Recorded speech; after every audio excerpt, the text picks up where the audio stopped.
Assalamualaikum warahmatullahi wabarakatuh. Yang terhormat Bapak Warman selaku dosen mata kuliah promosi kesehatan, perkenalkan kami dari kelompok 5 akan menyampaikan materi PHBS di lingkungan sekolah. Pertama-tama, saya akan memperkenalkan anggota-anggota kami. 1. Ati Atusabiko, 2. Enda Sampriani, 3. Priti Noviana, 4. Halimatus Sadia, 5. Putri Kamelia Senat, 6. Dea Nur Amelia, 7. Rahmat Dita.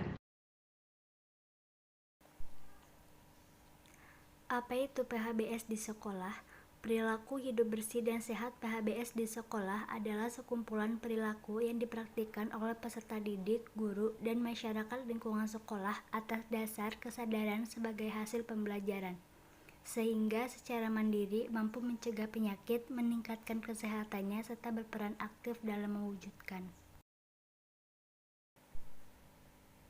Manfaat PHBS: 1. Dapat meningkatkan kesehatan. 2. Mencegah penyakit. 3. Menjadikan lingkungan sehat.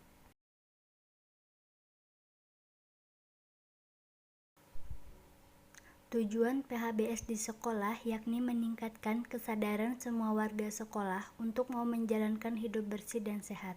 Dengan demikian, semua warga sekolah bisa mencegah dan mengatasi masalah kesehatan tertentu, termasuk pandemi penyakit COVID-19.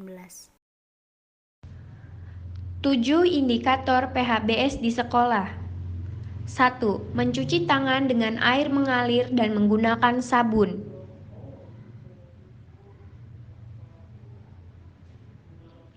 Cuci tangan pakai sabun dengan air mengalir dapat mencegah penyakit diare, infeksi saluran pernafasan atas hingga lebih dari 50%, menurunkan 50% insiden avian influenza, hepatitis A, kecacingan, penyakit kulit dan mata.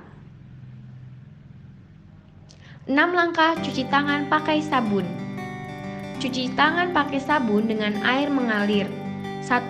Basahi tangan, gosok sabun pada telapak tangan. Kemudian, usap dan gosok kedua telapak tangan dengan arah memutar. 2. Usap dan gosok kedua punggung tangan secara bergantian. 3. Gosok sela-sela jari tangan hingga bersih. 4. Bersihkan ujung jari secara bergantian dengan posisi saling mengunci.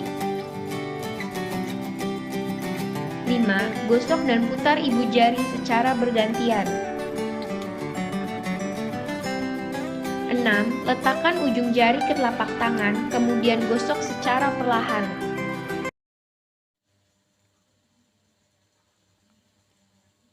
2. Menggunakan air bersih.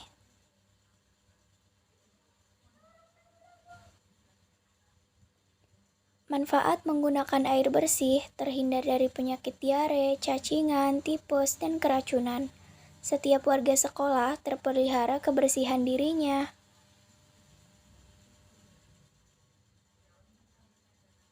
Syarat air bersih: secara fisik jernih, tidak berbau, tidak berasa. Secara kimia, pH netral, tidak mengandung bahan kimia beracun. Secara mikrobiologi, tidak mengandung bakteri patogen.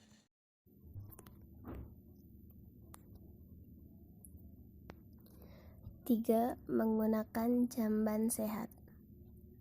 Manfaat jamban sehat: menjaga lingkungan bersih, sehat dan tidak berbau, tidak mencemari sumber air yang ada sekitarnya.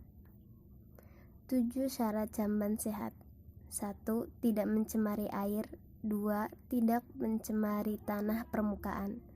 3. Bebas dari serangga. 4. Tidak menimbulkan bau dan nyaman digunakan. 5. Aman digunakan oleh pemakainya. 6. Mudah dibersihkan dan tidak menimbulkan gangguan bagi pemakainya. 7. Tidak menimbulkan pemandangan yang kurang sopan. Yang keempat, pilih jajanan yang sehat. Manfaat jajanan sehat yaitu untuk meningkatkan kesehatan dan kecerdasan. Makanlah jajanan yang mengandung protein, lemak, karbohidrat, vitamin, mineral. Fungsi protein untuk sumber kecerdasan, kekebalan, dan pertumbuhan. Fungsi lemak untuk sumber kecerdasan dan kekebalan.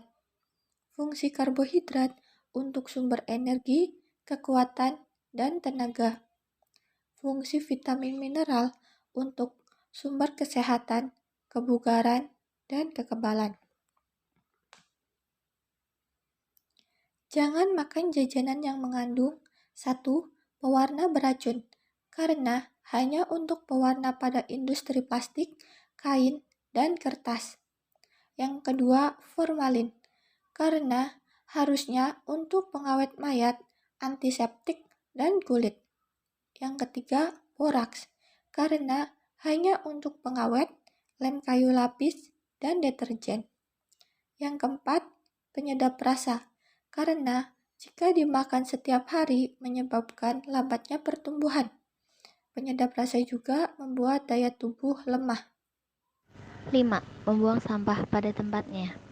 Membuang sampah pada tempatnya menghindari tubuh agar tidak tertular dari penyakit karena sampah sarang kuman, serta untuk menjaga kebersihan lingkungan.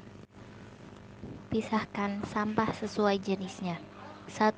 Sampah organik adalah sampah yang mudah terurai atau membusuk. 2. Sampah anorganik adalah sampah yang susah terurai secara alami.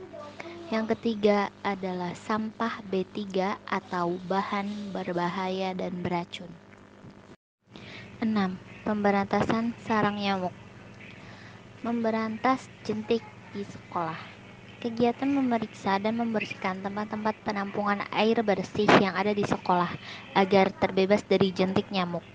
Manfaatnya agar siswa terhindar dari berbagai penyakit yang ditularkan oleh nyamuk seperti DBD, malaria, dan kaki gajah.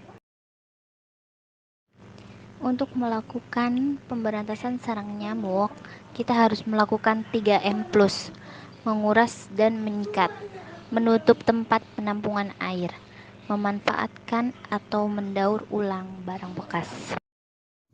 Dan indikator yang ke-7 yaitu tidak merokok.